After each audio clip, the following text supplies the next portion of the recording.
আলোচিত জল্লাদ শাহজাহানের হাতে ফাঁসি কার্যকর হয়েছিল জামায়াত নেতা আব্দুল কাদের মোল্লা, মীর কাশেম আলী, আলী হাসান মোহাম্মদ মুজাহিদ, বিএনপি নেতা সালাউদ্দিন কাদের চৌধুরী এবং এরশাদ শিকদারের।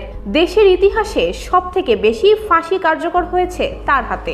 এই পর্যন্ত ২৬ জনের ফাঁসি কার্যকর করেছেন তিনি, যদিও তার দাবি তার হাতে ৬০ জনের ফাঁসি কার্যকর হয়েছে। ৩২ বছর আগে হত্যা এবং অস্ত্র মামলায় সাজাপ্রাপ্ত হয়ে জেলে গিয়েছিলেন। তারপর জেলখানার ফটক থেকে বেরিয়েছিলেন জল্লাদ শাহজাহান হয়ে।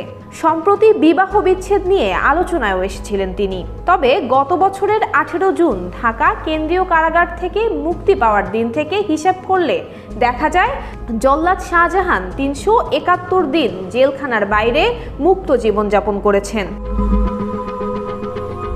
শাহজাহান ভূঁইয়ার জন্ম ১৯৫০ সালের ২৬ মার্চ নরসিংদীর পলাশ উপজেলার ইছাখালী গ্রামে।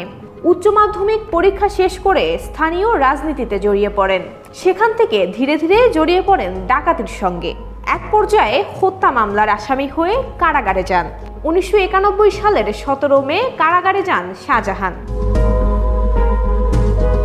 সহযোগী জল্লাদ হিসেবে গফরগাঁওয়ের নুরুল ইসলামকে ফাঁসি দিয়ে জল্লাদ জীবনের সূচনা করেন শাহজাহান। এরপর কারাগারে কারো মৃত্যুদণ্ড কার্যকরের সময় আসলেই ডাক পড়ত শাহজাহানের। টানা ৮ বছর এই কাজ করার পর কারা কর্তৃপক্ষ তাকে প্রধান জল্লাদের স্বীকৃতি দেন। ২০২৩ সালে দীর্ঘ ৩২ বছর কারাভোগের পর বেরিয়ে আসেন ৭৩ বছর বয়সী শাহজাহান। আবদ্ধ হন বিবাহ বন্ধনে, তবে সেই সম্পর্ক বেশি দিন টেকেনি। শেষ সময়টা একাই পার হয়েছিল শাহজাহানের।